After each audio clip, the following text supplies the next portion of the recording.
So, wow. Morning Star, the third book of Red Rising. That's what we're here to talk about today. The conclusion of the opening trilogy of the saga. And I loved it. I Well, know, Zach, you thought I would. it was okay, I guess. Admit it. Come on. You like being right. Oh, yeah, I love being right, especially when it comes to books.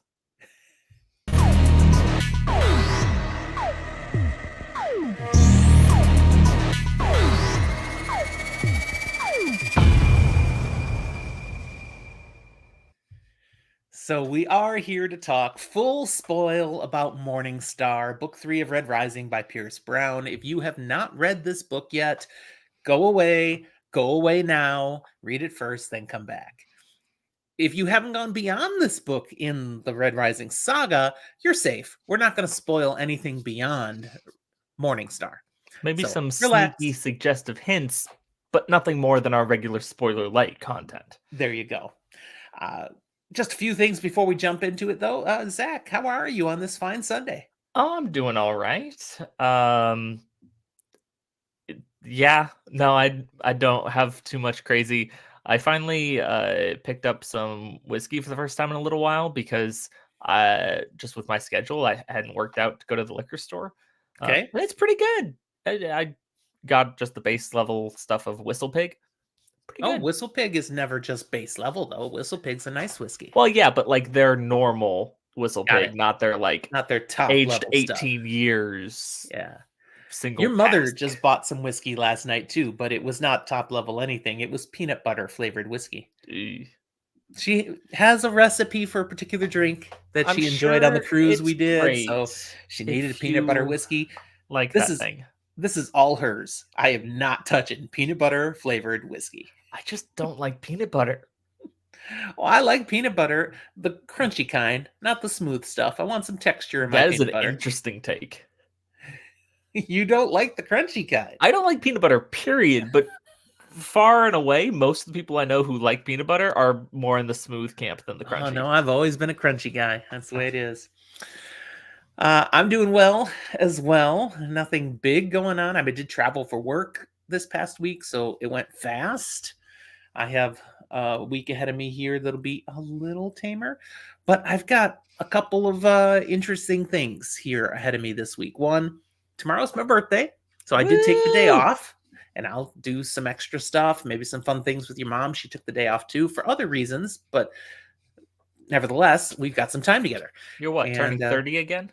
no, I'm proud of my age. I'm turning 54 and still have some hair that's not gray. um, the other thing that I have going on is I bought another new computer.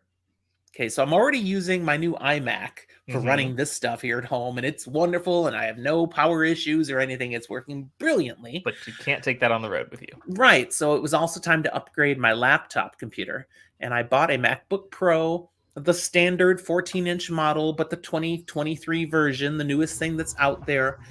It's a great computer, and I can't do anything with it yet because it's my work computer, and we have a company that supervises and oversees our technology stuff who don't know as much about a Mac as I do.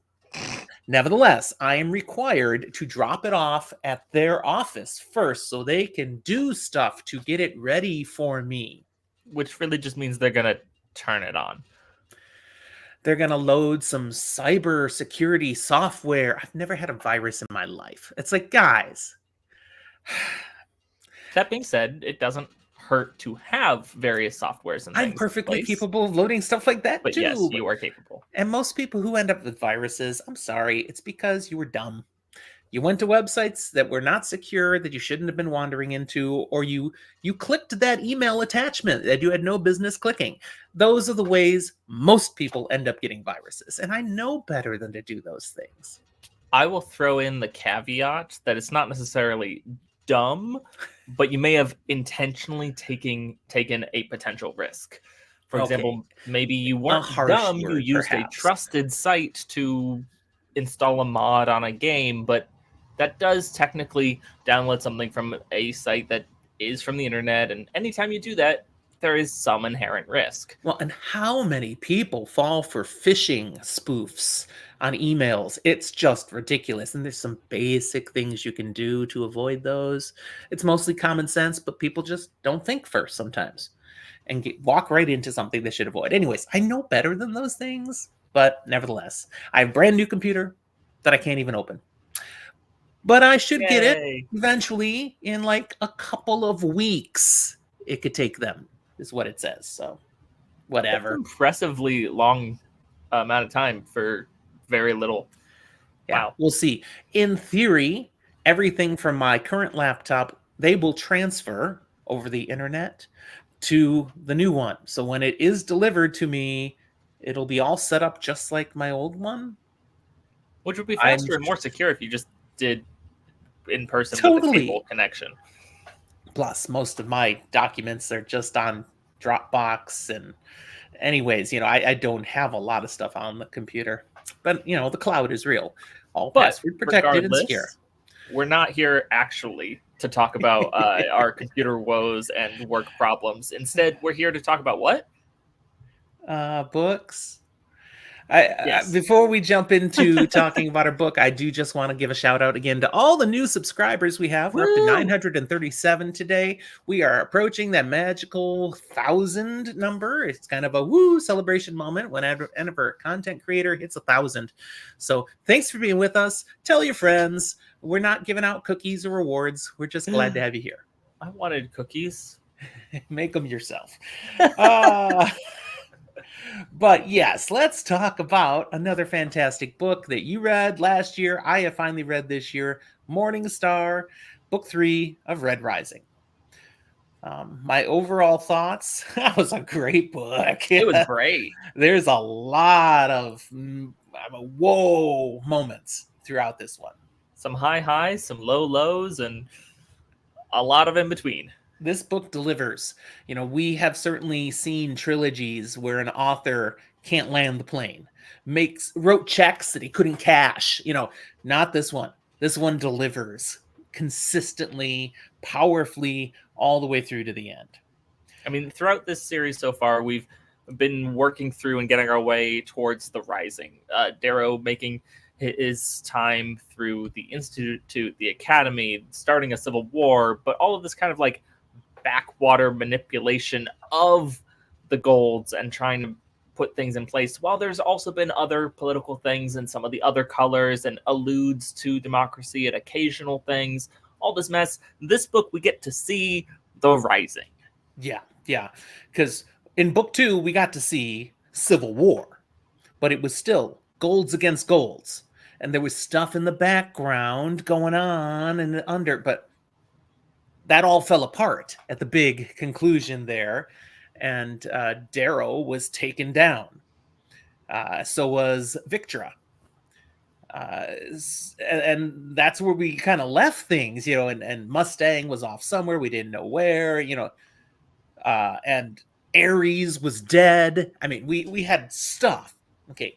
Now there is a 1-year time jump where we pick up this story and we discover that the Jackal has had Darrow captive, and Victra had them both captive on Mars. The Jackal is now the ruler of Mars, the arch-governor of Mars. I mean, technically still part of the society. The Civil War is over. But part of the deal with betraying his dad and that whole side was he's in charge of Mars now. Yep. And he has kept Darrow under a table. And let's be clear, it's under a table, but it's under a table in the sense of like he's in the table. It's Randall Thorgan. He's in a box. He's kept him in a box all year. He has tortured him psychologically. He's tortured him physically. He has malnourished him he's practically, he's a prisoner of war. And he is a skeletal, barely recognizable Darrow now. He's only alive because Jackal's been keeping him alive to hurt him more. He's fed him intravenously. He has had no real stimulation. His mind has been left to go where things go when you're psychologically tortured and sensory deprived. It's horrific. It's great. And yet we step into this where pretty quickly Darrow is broken out. There's a jailbreak because the Sons of Ares are not gone. Ares They might are be still dead, active. but there's a new Ares. And we learn very quickly, like you were predicting last time, the new Ares, it's like father, like son, Severo, leading this resistance. Chip off the old block rebellion. now. He took up the mantle, and Severo is a more efficient and effective Ares in some ways than his dad, because for the past year, what was needed was action, energy, a rallying point, or this whole thing would have fallen apart.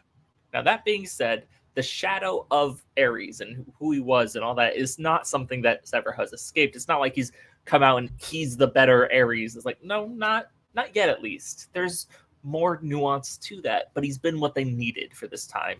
So long as he also had Ragnar, the shield of Tinos.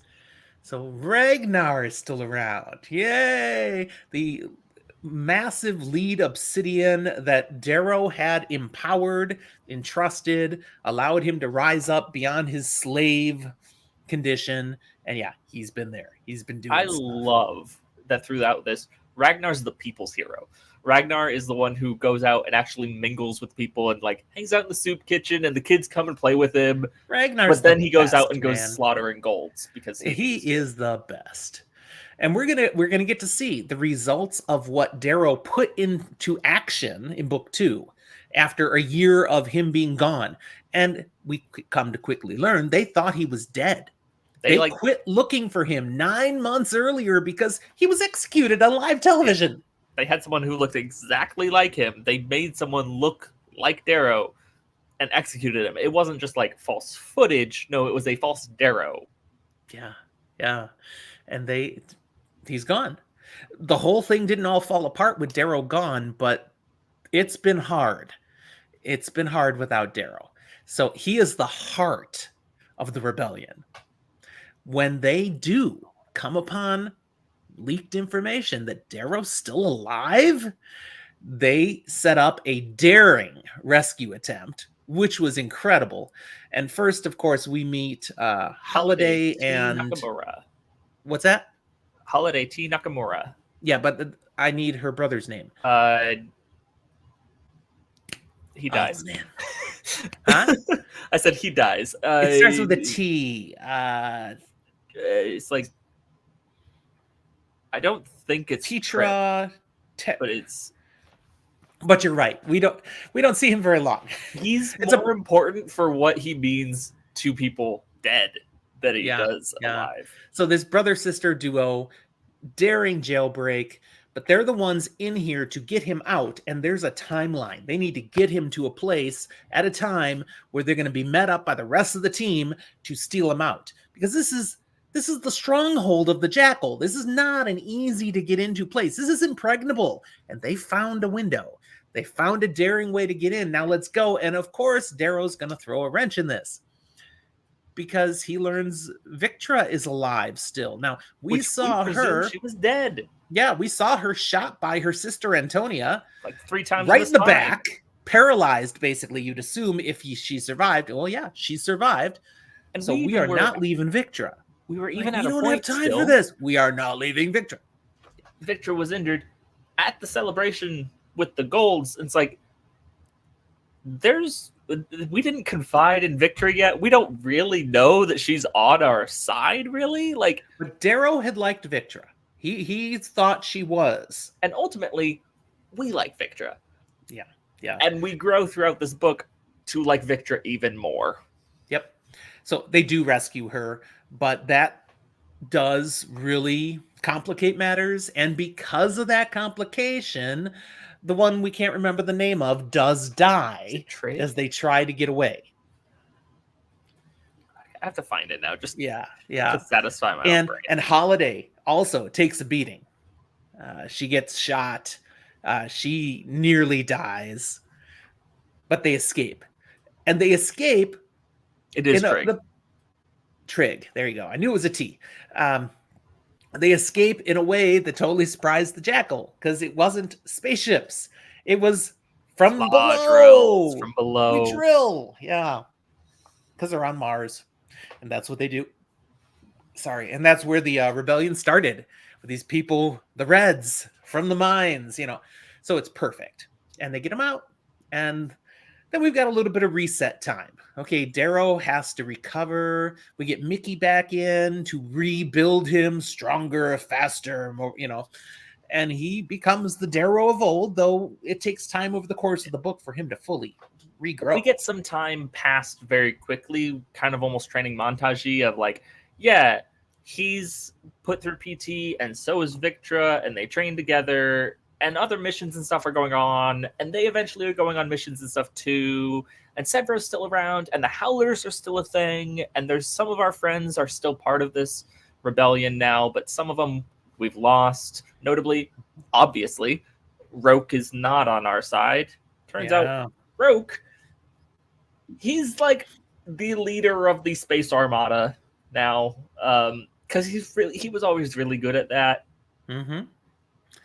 And here's where we learn what's up with Mustang a little bit, because she's not with the rebellion.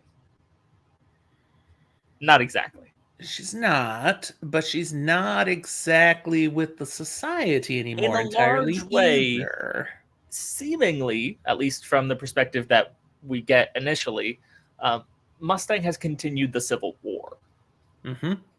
And so Mustang, with it was her father and their support. It was her father that was killed, betrayed by the Jackal, killed in that she has the right of things to say, I'm not coming in.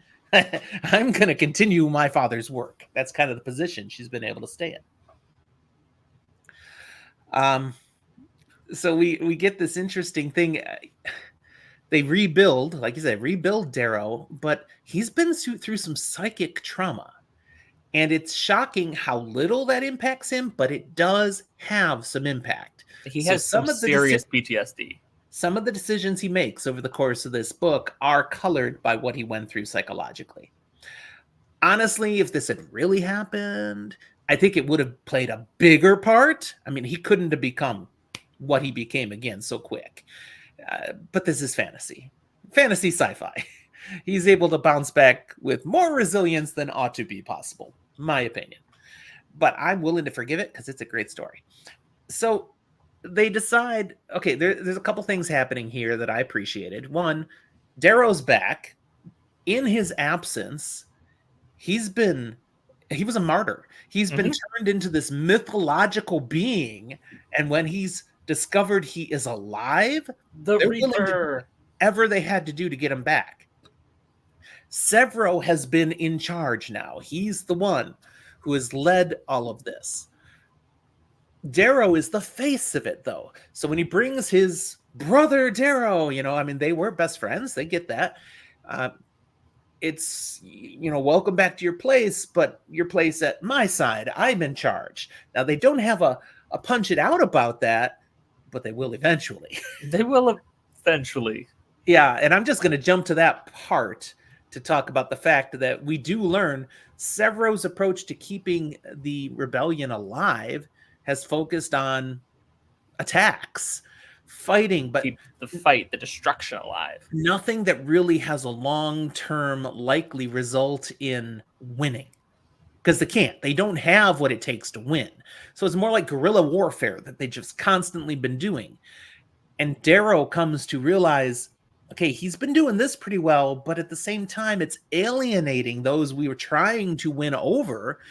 And it's even playing into the Sovereign's hands because the Sovereign is going and conducting fake guerrilla attacks and blaming them. Or when the Sons of Ares do ABC, she comes in and does D&E in the same location then, making it even worse and putting it all on the Sons of Ares. So they're losing all positive support that might have been built.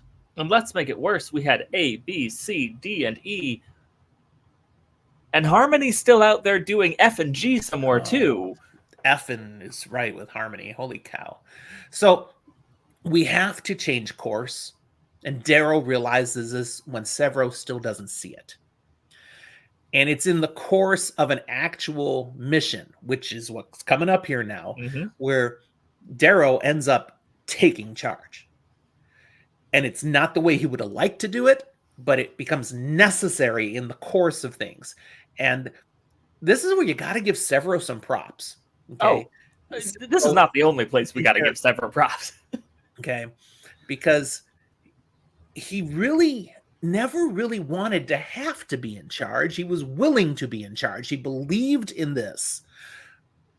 But he also couldn't just let go of being in charge because he took responsibility for being in charge. Darrow wasn't ready to be in charge yet. To step in.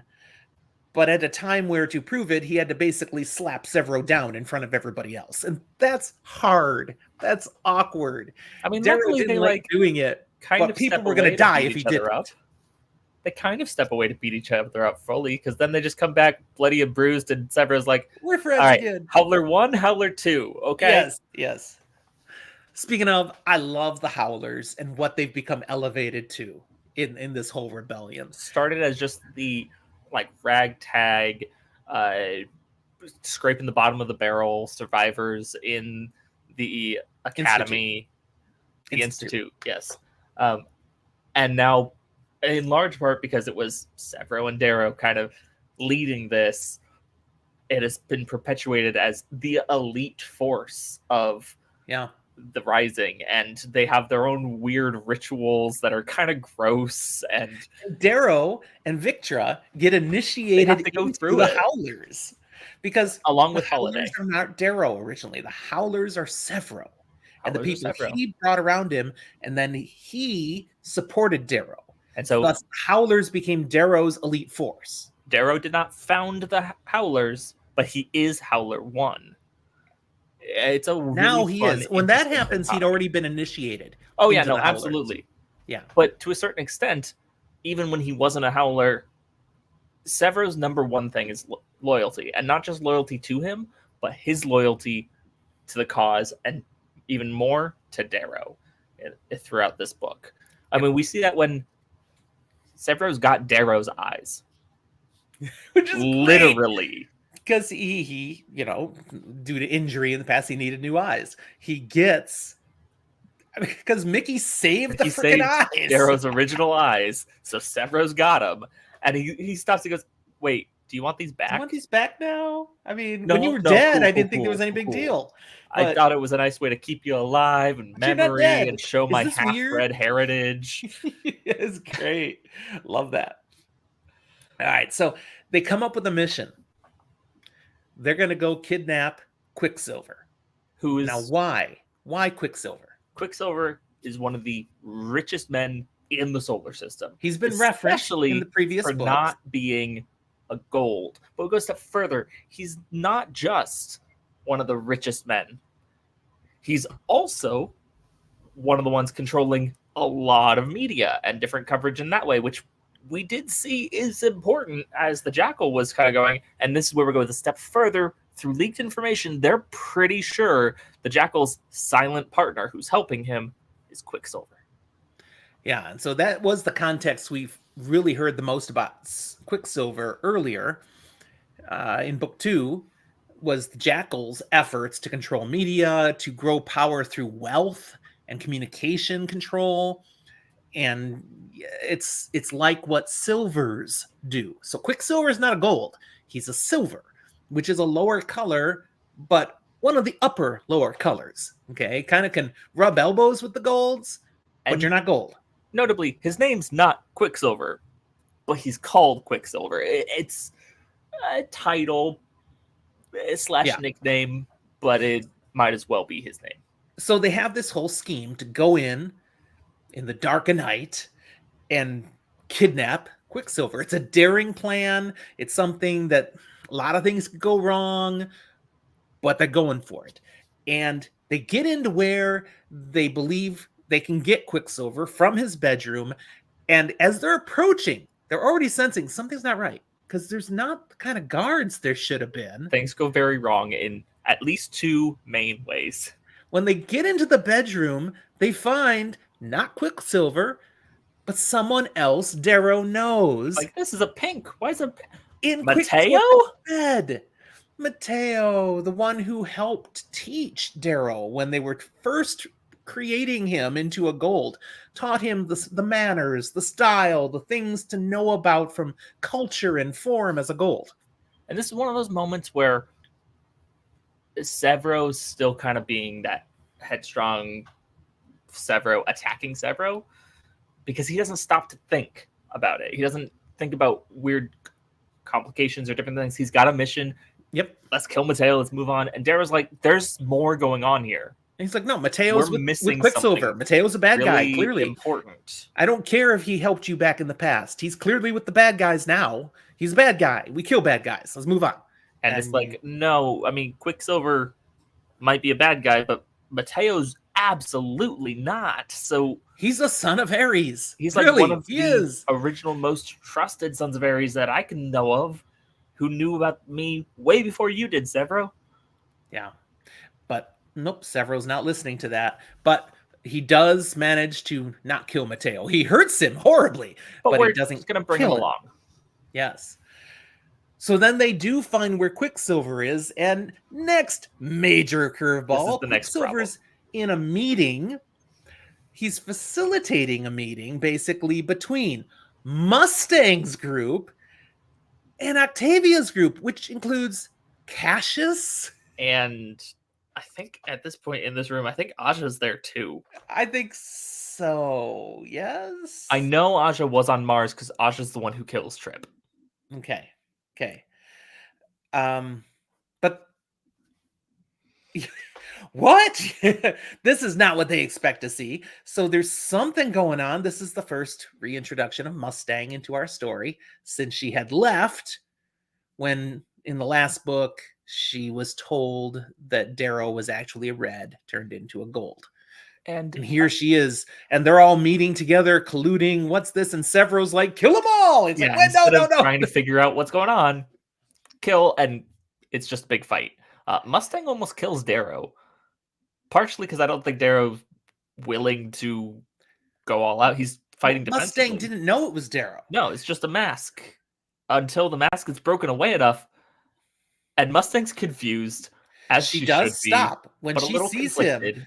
She pulls back. She could have killed him anyway at that point. Then she had him dead to rights. She basically changes tactic to retreating and fleeing instead of trying to kill this one and then move on. Right. So that's a good sign. That's a positive sign. All in all, we've got it. All the other guys who aren't dead escape, but they have Quicksilver. They've got him. Okay. This didn't go like it should have. Let's just kill him and move on now. And Quicksilver actually reveals something that Sevro refuses to want to accept, and this is where he and Darrow end up having it out. He says he's a son of Ares. Not only is he a son of Ares, he's a founding member. Yeah, he's like, I'm the first son of Ares. Ares was Ares. I'm the first son. Yes. And we get the whole backstory, of how he and Fitchner. No end. Thank you. That didn't sound right. He and Fitchner had professional relationship. Fitchner worked for Quicksilver, provided some muscle, did some little slightly shady things, but ended up Fitchner starting this rebellion thing and hooks Quicksilver into it. Quicksilver is basically the funding and everything they do. Even more than that, they knew that they would need more than just Red to rise. That wasn't the long-term end goal ever. The actual end goal was you needed a rebellion of the low colors and a rebellion of the high colors. You needed to be able to bring these pieces together. And so while Ares was going to have the sons of Ares rise up, Quicksilver had to build the foundation and doubt within the higher colors to give a way to have peace moving forward. And this is a piece of this whole process that Sevro, it blows his mind. It's totally outside of anything he had conceived of. So just hearing this now, he cannot even grasp that possibility. all he's thought of and focused on for the whole last year is the rising up. There's no way Quicksilver's lying. He's just trying to save himself. There's no way that can be true.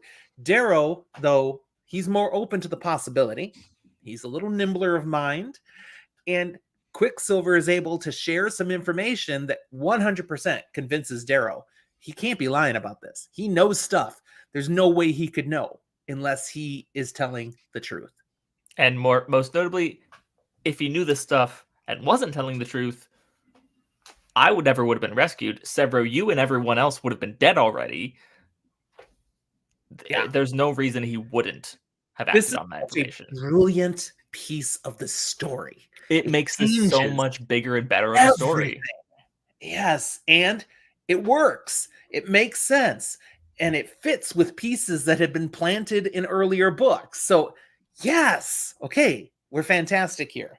And all in all, we come out where, okay, Darrow's in charge again now. The Howlers have his back. We have the funding of Quicksilver now and his resources. And big charismatic moment where Darrow has a speech to the moon and the low colors rise up and take it. And it's a whole great moves for the rebellion. So since we're having great moves for the rebellion, Ragnar, let's make good on a promise. Yeah. And so they get everybody's attention through that speech in part to stay on Phobos, because they're not on Mars for all this. They're just up on its moon, Phobos. Okay. And while all that attention is there, we're going to go to Mars. We're going to go to where Ragnar's home is at, I think, the North Polar region of Mars. I think so. Where his group of Obsidians are. The Obsidians are tribes. There are a whole bunch of separate tribes with their own chieftains, rulers, queens, whatever. And Ragnar, it turns out, is a prince. He's the son of the ruling woman of his region. And so we're going to go back there. So Darrow, Ragnar, Holiday are leading this small little group to go down. And one more to mention there, because Darrow, Holiday, Ragnar, and Mustang said you're taking me too. But yeah, she's the secondary add-on. She wasn't the original plan, but she ends up, yes, she's coming too. Yes. And I was getting there, but okay. And they're going to go down, and Ragnar has explained it's not going to be just we show up, we talk to them, and they come with us. It's going to be a little complicated. Now, part of it is because, and we've learned this, back up a bit, the Obsidians had rebelled. They're the only group of colors in history that had rebelled before and were put down really, really hard. And since that time, they've been brainwashed as a whole society into thinking the Golds are literally gods. Now, we got that when Darrow initially got Ragnar on his side. Darrow helped Ragnar come to understand the Golds are not gods. The Golds are people, just like you. This was done to you. We need to change this. Rise up with me. Okay, so we're going to take this truth to my people now. That's what they're fighting is not oppressors. They're not fighting people. They're fighting an idea. They're fighting the systemic oppression that is within the Obsidian society and needing to overturn their way of life. Right. They don't even get there. No. Because someone figures out where they're going and tries to cut them off. And they get shot down. And it doesn't go well, but... it doesn't go well for either party. No, but let's just jump ahead here. We get to a point where there is a confrontation between Darrow, Ragnar. Was it just the two of them at that point? It's really just the two of them, and like Holiday and Mustang are further separate away. They're not with them at that moment. So we've got Darrow and Ragnar who end up in a confrontation with Aja, who's the what kind of knight is Aja? She's the I don't really remember whether honestly, I don't remember if she's even actually a knight. Oh, she is one of the Furies, which is one of Octavia's like personal people. I'm pretty sure she's a knight, but she's probably one of the Olympic Knights as well. Yeah, and I don't remember. who is also a knight. By the way, I used to pronounce Cassius wrong. I was saying Bologna, but I saw it in print now because I've been listening on audiobook and it just says Bologna. So whoops. I was putting a G in there like it would have been back in the day. And okay, never mind. Anyways, Bologna.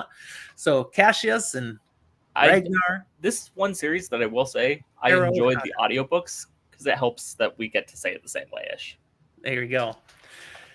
So they end up in a fight, and when Darrow and Ragnar are facing these two, this is tough stuff. Darrow knows he can take Cassius. He's done it before. It's probably a hard fight, but doable. But Aja is a whole nother thing. And Darrow says to Ragnar, can you take Aja? Ragnar's yes. As it plays out, the answer is no. No. Darrow does have his hands full with Cassius, but wins. Cassius is taken out of the fight. Yeah, let's go a step further. Darrow's not the reason that Darrow wins that. Tell me more. Mustang shoots him. Well, that helps. Mustang shoots Cassius, and he has to basically stop fighting or bleed out. In the meantime, Aja has basically mortally wounded Ragnar. It's also nasty trick, but she falls off a cliff. Ends off over a cliff, hopefully to her death. Turns out later, not so much. Aja is one hard woman to kill. Look, hate her, love her, she's a tough bitch. Ooh, yeah, hard to argue that. Ragnar is clearly too wounded. They're not going to be able to save him. They're not going to be able to get anywhere. There's no help anywhere near that could stop him from bleeding out pretty darn quick. But there are people conveniently near. How long were you waiting to do the Ride of the Valkyries for that? How long were you planning that? Oh, it just came to me now, but it was absolutely perfect. So there we have flying in on griffins, Obsidians, led by Raja's silent sister. Who's silent sister? Ragnar's. You said Raja, and I was like, what? Did I really? The tiger from Aladdin now? Did I really say Raja? Yeah. I will play that back later. I didn't think so. My mind said Ragnar. So anyways, it's Ragnar's sister who hasn't talked in a long time, and we'll finally end that now. And we'll speak. And when she speaks, people listen. But so she is also daughter of the ruler of their people. Ragnar dies in her presence and makes a very moving decision. Because they have traditions for their people. And as he is about to die, they try to put a weapon in his hand. You die with your weapon and go on to Valhalla as a warrior. And he's like, no, not a weapon. Why? Because Ragnar is trying to kill the idea. He already is knowing that he needs, just like Darrow needed from EO and for the Reds, he needed to live for more, so does Ragnar. He needs to die for more. He needs to, in dying, give a martyr cause here. Give that support to Darrow and this rising and free his people with this action. He needs to show that there is more than this cycle of killing and violence and death. He needs to build. Yep. Now I'm going to skip over a bunch, and I'm just going to say his sacrifice works. So in the end, his sister, Sephi, becomes the ruler of their people, has to take out her mom, who is absolutely freaking insane. she we come to understand, knows the Golds aren't gods, but has perpetuated the lie as part of her hold on power and her belief that this is what's best for their people. And she's wrong. And Sephi refuses to acknowledge it, takes her mother out. She is now in charge, and the Obsidians are in. And they rally all the others. The others come along too. It's not a, hey, one big happy family thing yet. It's tense, but they're coming in on the side of the battle now. They are not going to just follow the Golds anymore because they believe it. The Golds have been playing them. So it's great. They've got a great land force now. Roke's still a big problem. Yeah. Because the land force doesn't matter if you can't land them. So here we get a couple of extra things that are going to happen here. I do want to point out Cassius stays their prisoner. Mm-hmm. This is important, and for much of the book now, he's just going to be their prisoner. But he's just there. And while there's still all this activity happening at Mars and Phobos, Darrow and Mustang are going to take advantage of this and sneak out. Because you're right, Roke has this whole fleet. This is a problem. If we're going to be able to advance this, we need more than we have. And who else might help us? And they come to the decision that the Moon Lords might help. Those in the Outer Rim. We've heard about this group from before because of the Ash Lord. Okay, the Moon Lords had rebelled in the past. This is Gold that had rebelled, saying we're far enough out here, we should be able to rule ourselves. You inners, do your thing, the core, whatever, that's fine, but we're going to do our own stuff out here. And Octavia, as the sovereign, sent her people out and totally eradicated a moon that had been the core of the rebellion. They went scorched earth. It was gone. Millions killed. And heartless. And the rest were like, okay, sorry, we're back.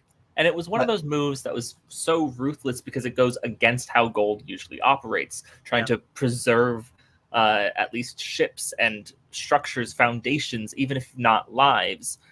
And this was just completely burning Rhea. So Mustang, understanding this fully, believes we may have an in here. The enemy of my enemy can be my friend, kind of thing. Or at least my ally. Approach. Because add to this backdrop, during the Civil War, the Moon Lords have declared their independence. Figuring Octavia's got her hands full now, this is our time to more firmly say, we're out. And we've got our own navy out here. We're strong. Do your thing. We are us. So good. Let's go talk to them because the Civil War didn't go like expected. So you guys are in trouble now, but side with us, the rebellion, and together we can stop Octavia's forces, and we can, and this is what they're ready to promise them, we can give you your freedom out here. You just want to be left alone? We'll let you have it that way. We'll stay in by Mars and Luna, Venus, Mercury, the inner planets, and you do you. And good news, bad news, they're down to listen, but they're down to listen. So when they get there and are going to have this conversation, Roke's also there having the same discussion, but the other side of it. Roke is there as the representative of the sovereign, trying to bring them back in, saying Gold society life is being threatened by this rebellion of the Sons of Ares. We need to join forces to put this to bed. We can then work out our problems later, gold to gold, but we need to squash this. We meet a different kind of Gold here out in the Rim. And it really strikes to me as kind of this difference between city folk and people from the country. Not in terms of their education or eloquence or anything like that. No, not at all.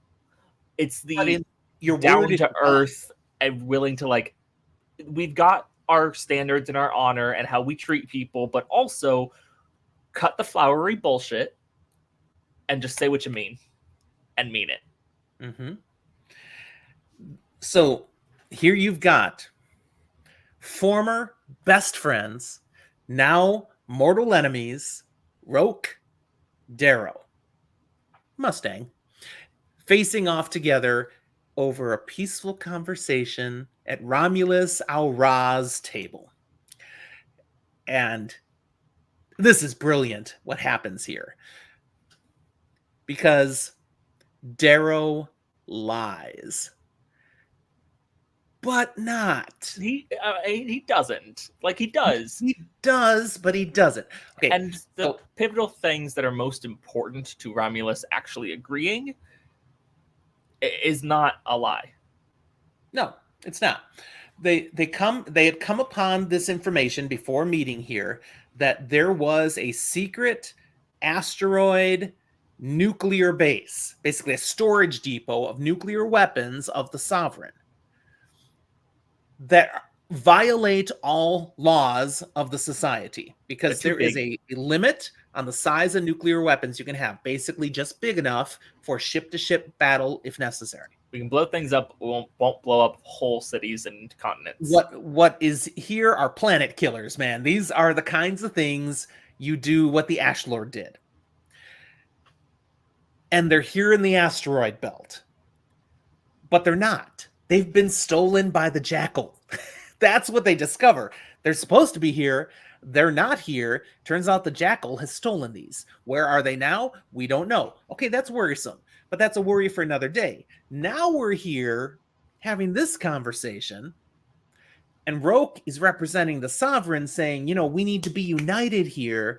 And Darrow drops in, oh, united, right? Yeah, like your best buds now. Like you'd never be dishonest to these honorable Rim Lords, like by having nuclear weapons right around the corner that could lay waste to any of their moons again. You wouldn't do that, would you? Now, Roke doesn't know those have been stolen, but he is aware they exist. Know they exist. And he has to admit it. He gets cornered into admitting it, and it's game over then. Seriously? You've got more planet destroyers? Yeah. You'd never turn on us again. Right. You've been deceitful. We want nothing to do with you. You may leave now before I kill you. To me, that's the first foot out the door. The second foot out the door is the fact that the Rim remembers things. They don't want to be hurt or manipulated or betrayed, and they want to avenge their own who get killed. So let's pop back to that celebration, that triumph that Darrow was at, where Lorne Al Arcos was there, and he happened to have with him Romulus' nephew and niece, and is just these kids. And Darrow could very honestly say, yeah, no, the Jackal's right-hand person, she stepped on their heads like a watermelon. And that's gross, but it's also the second foot out the door. Right. The only thing that protects Roke here is guest rights and the fact that the Rim Lords have what they consider to be honor. Yep. Wow. So we're with you, okay? The Rebellion, the Sons of Ares, they now have a agreement, an alliance with the Rim Lords. Not that they see each other on the same page or anything. I mean, the Rim Lords are still living in a society-type style that goes against what the Sons of Ares are fighting for. But in order to achieve the greater goal of taking down the Sovereign and Mars and all that stuff right there, we're going to have to just live with this for a little bit. Now, that was the 2 steps out the door to get Roke out, but we haven't pledged full support yet of Darrow and people. There's one last important piece that is a problem.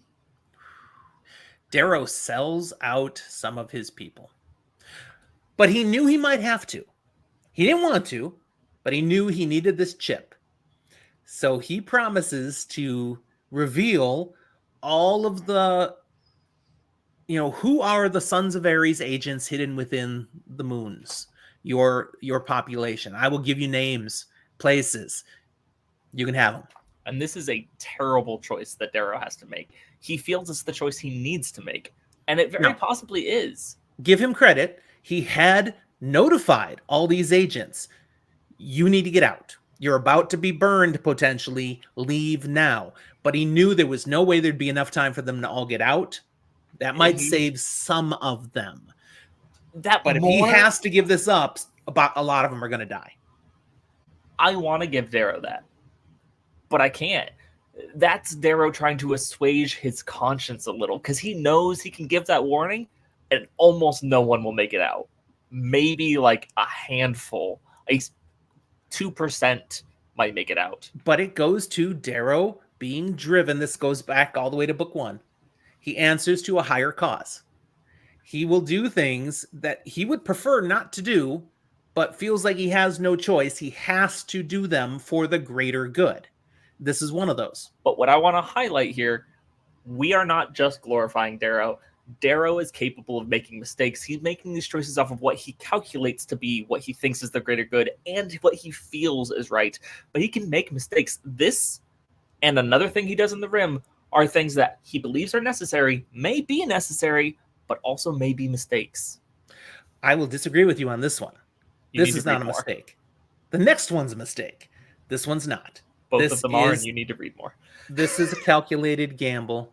No, I am not halfway, maybe a third of the way into Dark Age now. You need to read more. Okay.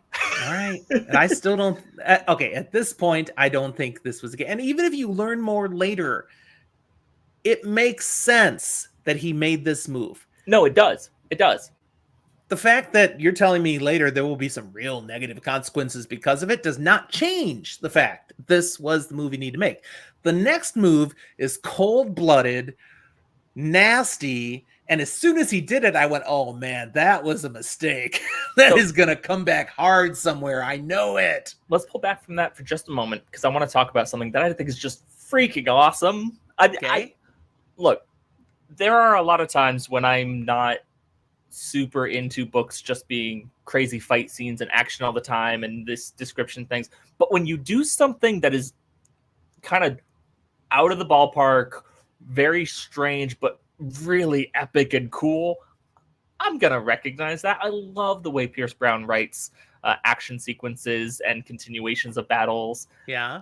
And so the idea of taking these claw drills that are for drilling in a planet and sending them hurtling through space as these just like debris chunks that will then drill their way into the largest ship basically ever constructed. The flagship of the Imperial fleet out here in the Rim. The entire plan is, yes, we are going to sail our ship in a place where we're going to protect it long enough, but we are not planning to get close enough to launch craft. We are not planning to get close enough to actually survive in this ship.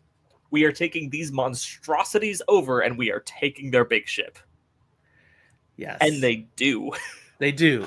Now, they lose a lot of people. They knew that would happen, but they make it far enough that they get to the bridge, and Darrow and gang, they defeat Roke. They take it out. Now, Roke doesn't go down easy. Once it's clear, back up just a step. Roke would have overcome this, except that even right here on the flagship, there are sympathizers for the cause. And it's not that there are Sons of Ares plants, but rather just people going, this isn't right. We want to be free. This is wrong. So it was a green, I think, opens the impregnable door that they weren't able to get in so that they can access the bridge. So Roke is betrayed. And everyone who's not faithful is quickly taken out. Anyone who's willing to, all right, new boss, we're with you, is allowed to live.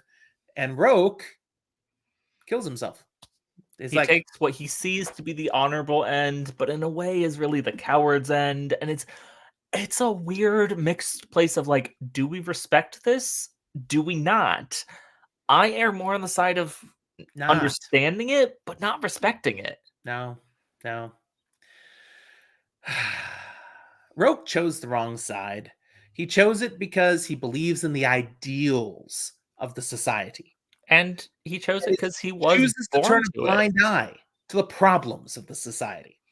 Just, nope, I owe my allegiance to the mission, the vision, the purpose of the society. Roke is in an abusive situation and says, I can fix this. Not because I can fix it by overhauling the whole system. No, but rather I can do so good within this that the problem isn't the system. The problem is people abusing the system. So I just need to be one of the better people doing it better. He's naive. So naive. He's really good at what he does, but he's naive. And I don't forgive him for that. Nope. He never wanted to be someone to bring this conflict and war just because he's good at it. He's not a general, an admiral, a fighter. He is but he's that because he has to. In his core, he's an idealist and a poet. Now, here's where Darrow makes his second move that is wrong. He has a reason for it, but it's wrong. And simultaneously, and what he does, and one of the reasons we love Victra in this book, and he does this like just on the whim of the moment. This was not planned ahead of time, but they have the ship, and then he's contacted by Romulus, and he fakes that he's not on the bridge yet. He's running and he's panting, and no, we're still trying to get there, and makes it sound like they don't have control of the ship yet. And then while they don't have control of the ship, they take control of the ship and they destroy the Ganymede shipyards, which is this massive place where they build ships. And it destroys the ability of the Moon Lords to be able to build ships. It also kills millions of people, including many Reds, all sorts of low colors. There's sacrifices, necessary sacrifice of war. He does this because he had the opportunity to do it, and in doing it knows he takes the legs out of any capability the Rim Lords would have to come at the Sons of Ares, to come at the rebellion for years. They'll be out here, and he says, after it happens, okay, we stopped Roke. Sorry, we couldn't get there fast enough to prevent that tragedy of just what happened. And now you have your freedom. You have the land out here. We leave you to your sovereignness, and I'm taking the fleet. And by the way, he has all the fleet. Romulus was going to have an opportunity to get some of these ships, and Darrow had cheated him there too. Mm-hmm. So he didn't get any spoils of war. He just has his own stuff, and now we're taking all of the marbles, and we're leaving you here. And we destroyed everything you had to build and replace any ships that you lost, and you're on your own. But you wanted to mention Victra. Yeah, there's a few character moments I want to highlight here, because we've seen Darrow have to make these choices, make these calls. And one of the things that I love about Victra, she's been along for a lot of this, but kind of fumbling, not really knowing where her place is, trying to claim it, trying to prove herself through this. And she's one of the people charging the bridge here with Darrow, one of his really most trusted at this point. Mm-hmm. And she says, Darrow, stop. Not Darrow, stop, don't do this. Darrow, stop, don't do this alone. You've done enough. You have taken this. You've taken this weight on your shoulders. You have to betray Sons of Ares things. This one, this atrocity, I'll take this one on too. I'm the one, and she orders it. She basically pushes the big red button. Yep. Like, it's still Darrow's plan. It's still his plan. But his decision. She takes responsibility as well. And let's not ignore the fact that now people on the bridge there, and then also Darrow, Victra, Sephi. I know Holiday, I think, was with that crew. I don't remember if she's on the bridge at that moment. But all these people are privy to this. They all see this atrocity. It's a relatively small amount of people that know for certain that this was Darrow and Victra doing this to the Ganymede dockyards. But there are people who do know. Now, naval battle ends, but there's one little last piece out here. Mm-hmm. Antonia was on one of these ships, and when she saw things were turning badly, she skipped town. She left, which opened up a gap in the lines that the rebellion was able to take advantage of, and Roke's fleet takes far more damage than it should have because Antonia bailed. Now, Antonia doesn't get away. Victra grabs a ship and heads after her and does capture her. So Antonia becomes a prisoner of war. And I just froze on my end for a moment. Yeah, there was something weird that happened there. That was a strange little glitch. Well, it almost looked like your thumbs up triggered some animation that then froze you. No, not that time. That would have been fun, maybe. I don't know. Anyways, yeah, so now they have Antonia captured. They already had Cassius captured. They also captured... who was the other one? I'm not positive. Here's the thing. Former Howler. I think it might be turned bad. It might be Thistle. Yes. I don't remember. I Thistle. wasn't sure which one, but I knew it You was are one of the correct. original Howlers who turned over. And let's just talk about Howler impact here for a moment. The Howlers are so good and so known that the Jackal went, you know what? Yes, that's great. We're gonna have our own version. We're gonna call them the Bone Riders. That's true. I haven't said anything about that yet. But Thistle had turned. There was already some inklings of it when she first learned, likewise, that Darrow wasn't truly a gold.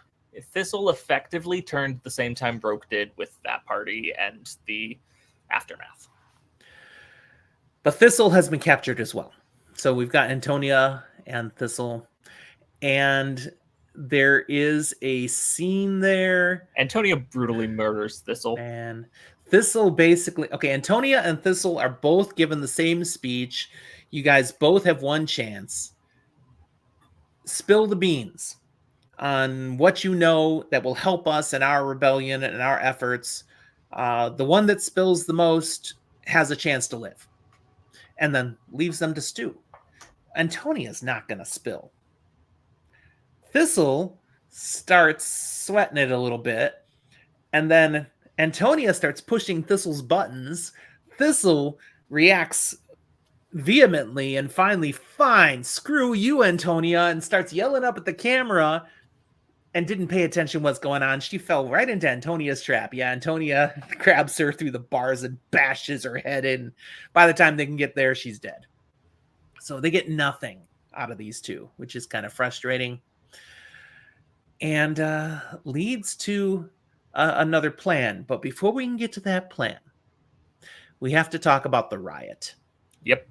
Because there's been a blackout of communication that the Sons of Ares triggered.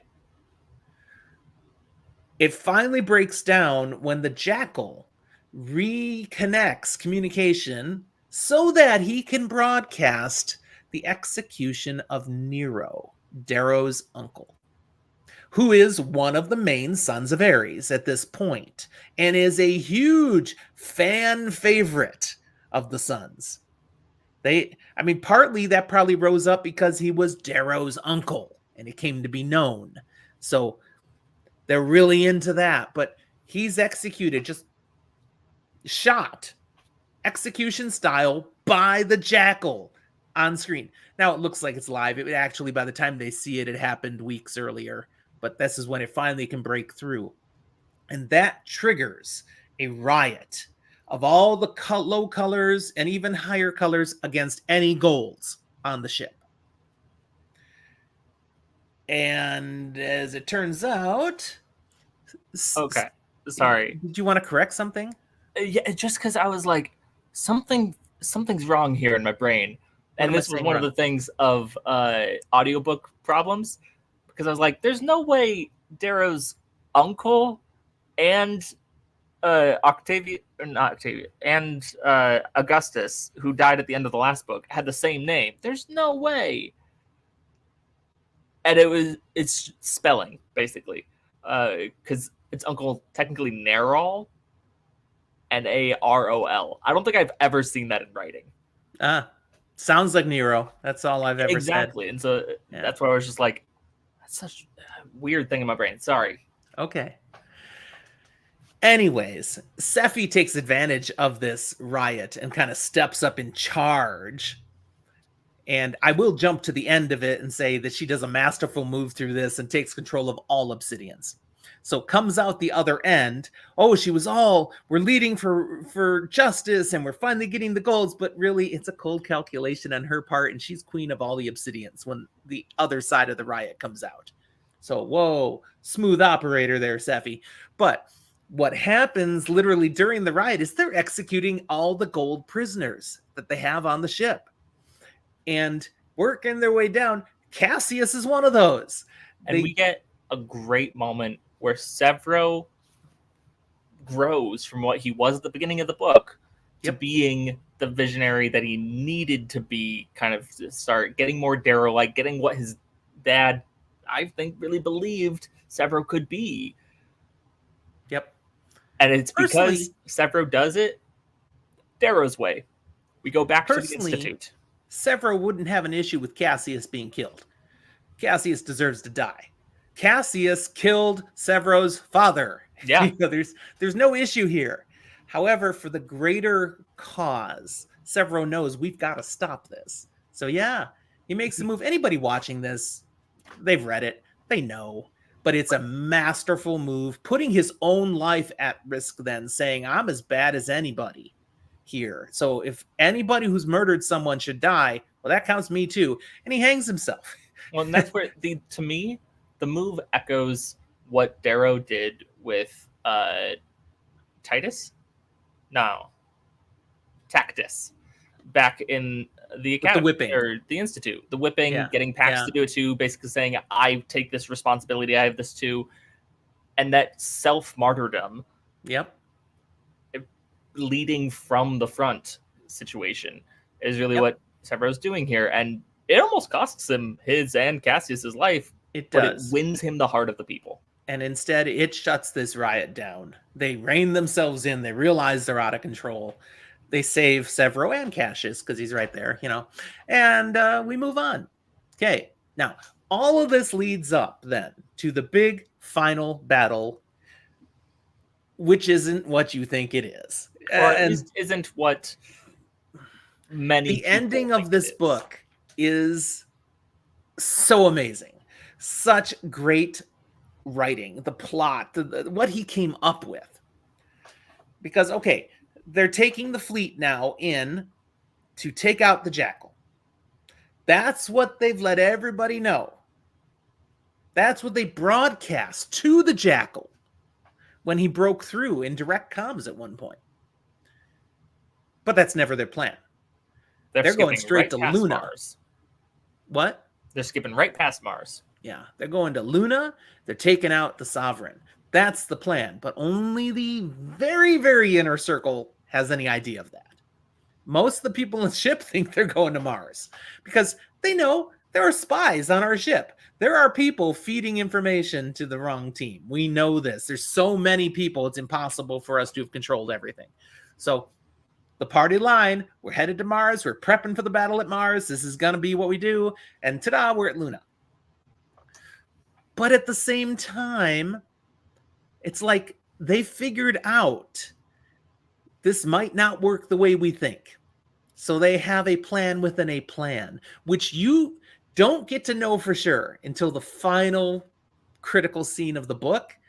Even though when it happens, I'm like, okay, I see what you did there.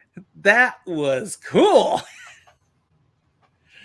So we had a scene a little earlier, which is a touching scene between Darrow and Cassius. Sharing a drink, talking as old friends. And looking back through the memories that Roke had saved of their time at the Institute before everything changed. And when the conversation ends and Darrow's leaving, he leaves one last memory cube with Cassius. Watch this. We don't get to know what's on that. We don't see anything else that happens there, other than we know Cassius is going to watch the cube. That's the game changer right there. Because we had things mentioned at the end of book 2, maybe midway in book 2 already. Technically, it's like beginning happens in beginning, is mentioned in the mid, maybe at the end. When it was said. But for some reason, Cassius believed Darrow was responsible for the execution of children of the Bologna family. Like a whole portion of his family. Yeah, I had wiped them out. And Darrow was like, what? But there was no time to talk about it. It was just dropped in the midst of a fight. And it's okay. The truth is, Octavia did that. The society did that, making its own manipulations of Cassius. They saw the opportunity to hone him as a weapon against Darrow. And blamed it on Darrow, absolutely. The proof is found, apparently in Roke's stuff. And he leaves it for him and lets him come to his own decision. So there's clearly some conversation that happens off screen. Because here we've got this scene near the end where Severo, Mustang, Darrow are deciding to free Cassius, to give him a chance, because Cassius says he's done with this war. He wants nothing to do with this anymore. This has just been horrible. Nothing but hurt happens because of it. I am out. And it's like, all right, we respect that. You're a man of honor. We'll let you go. You leave. And they let him go, and he instantly turns a gun on Severo. I have him as a prisoner. Yada, yada. Free Antonia, because she's also captive there. She gets free. He kills Severo. And now they have Mustang and Darrow as their prisoners. And they'll take Severo's body too. And take Severo's body too as proof. And again, brilliant, because the only one who doesn't know what's going on is Antonia. Yeah. She is being played here to get this whole group in the presence of the Sovereign and the Jackal, and to be able to finish things once and for all. And what a great final scene. I mean, we don't have to talk about it in depth. Go read it. But there's so much that happens there, and so many interweaving parts, and even little callbacks to the first book or the second book and different things. And then ultimately in the end, we find out why there were nukes there. And the kid who we were introduced to last time, Lysander, he really is the reason that things end and are able to de-escalate, at least for now. There's some big moments that are part of all of this. Darrow loses an arm. At least a hand. At least a hand. That was a complication that wasn't anticipated, so he has to fight one-handed when that opportunity comes up. With his Aja finally gets taken out. Woo! Octavia does get killed. Mortally wounded. She dies. So the Sovereign is dead. When Darrow rips the Jackal's tongue out of his mouth, I was like, yeah, but wow. That was brutal. Stop ordering these things blown up. And then the whole battle out in space that's happening, because, again, plans within plans, they weren't fooled. The whole fleet is here around Luna, waiting for the Rebel force, and they're out in this big space battle, and then, oh, hey, Mustang comes on, Lysander backing her up. There's a ship hiding in the middle that's triggering these nuclear explosions happening all over the moon right now. Y'all might want to take that ship out. And everybody turns their guns on there, because that's a war crime. I mean, they're all seeing that happen, and none of them are on board with that going on. It was like fueling the fight of the society against people when they were like, how could they? And then I realized, oh, that's our people. Oh. And then everything stops then. We've de-escalated because Mustang becomes the new Sovereign with Lysander's blessing. Now, it doesn't fully resolve. We don't see exactly where that's going to go, but there's hope for the future, as well as some seeds of what's going on. The Rim is still eventually going to probably be a problem. The Ash Lord and a bunch of that armada does leave and get away. Still going to be a problem. There's more to the society than just Luna. They haven't actually taken over Mars, but they do have the Jackal here, so there's that at least. There's so many different little pieces. And then right at the end, let's throw in that last little extra one. Because we haven't really talked about Mustang and Mustang getting to meet Darrow's family and the dynamic that's been going on. But Mustang's reticence to just jump back in on Team Darrow, being really gauging him, conversation, and testing him. Yes, and he felt it. He sensed it. What's going on? Why? What? Yeah, the reveal. Good news. Darrow, you're a dad. Which puts a little color on that revelation back in book 2. You're really a Red? Crap. I'm pregnant. Which he doesn't know. But she did at that point. And she had to, whoa, wait a second. You've lied to me the whole time I've known you. I need to know you can be a man that can raise our son. A man I can truly believe in. She needed not just the warrior who could destroy, but someone who could actually build more, someone who could be a father and a partner. And the son's name? Pax. Aww. Latin, of course, for peace.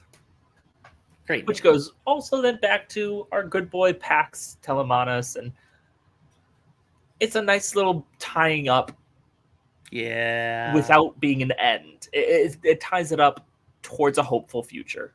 Oh, and let's not forget, Severo and Victor got married too.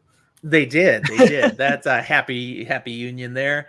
And we didn't talk about the Telemanuses at all, but they play a key role here because that's who Mustang had turned to. We learned that there were ties between her and the Telemanus family that goes back.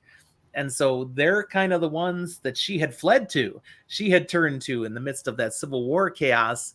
And they're also the ones along the way that are telling Darrow, she does love you. All she really cared about during that time you were gone was you. It turns out they know, considering they've been watching Pax. Yeah. Yeah. But it's a really nice wrapping up trilogy end kind of thing with still a lot of really good, valid jumping off points for the future to have more story told here. The story could have totally been just done here. Would have been fine. But I'm glad it's not. I am too. I have read the next book, Iron Gold, and I'm partway into Dark Age. So we'll be back to talk about more. It's coming.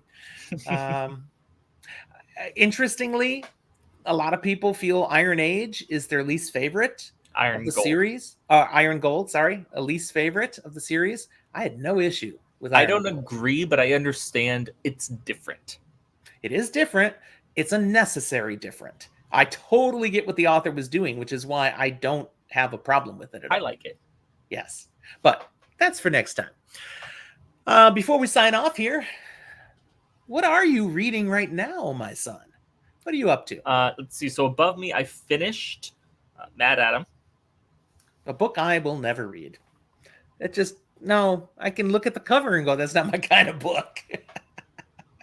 I'll tell you, whatever the cover actually looks like, probably not indicative of what it is. However, while I think you would maybe enjoy it, it's also not necessarily your active kind of book. I thought it was a great little series, Good. But very, very odd.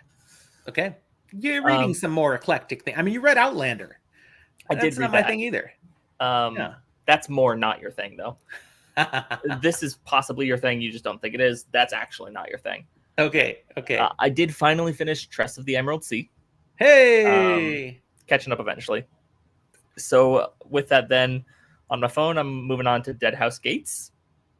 Nice. Getting into more Malazan eventually. Those things are long, so I'll be on that for the next 6 months. I'm listening to the next in the Locked Tomb series, so Harrow the Ninth. And then still working my way through Skin Game. I probably will finish that some point today. Okay, I got to get some things down here. So Skin Game, Harrow the Ninth? Is that what it's called? Sequel to After Gideon the Ninth? Yeah, and Dead House Gates. Okay, that's some good stuff that you're enjoying. So what do you got going on? Well, I'm, like I already said, working my way through Dark Age, which is fantastic. Loving it so far. I know it's going to get really, really dark from where I am now, but I'm liking it. And I'm still reading Duma Key by Stephen King, but I am in the final stretch. I just have the last 30% of the book to go now, and it's picking up with Stephen King-ish stuff. So I think I'll be able to move through it fairly quick. And I'm still working on Return of the Crimson Guard, which is the second of Ian C. Esselmont's novels of the Malazan Empire. I'm only about halfway there, but I'm going to push on through that pretty quick. But I did mention I got some great books in the queue, and I should this month get to the Chronicles of Amber that you're going to read, and I'm going to read now. On my shelf. I'll get there.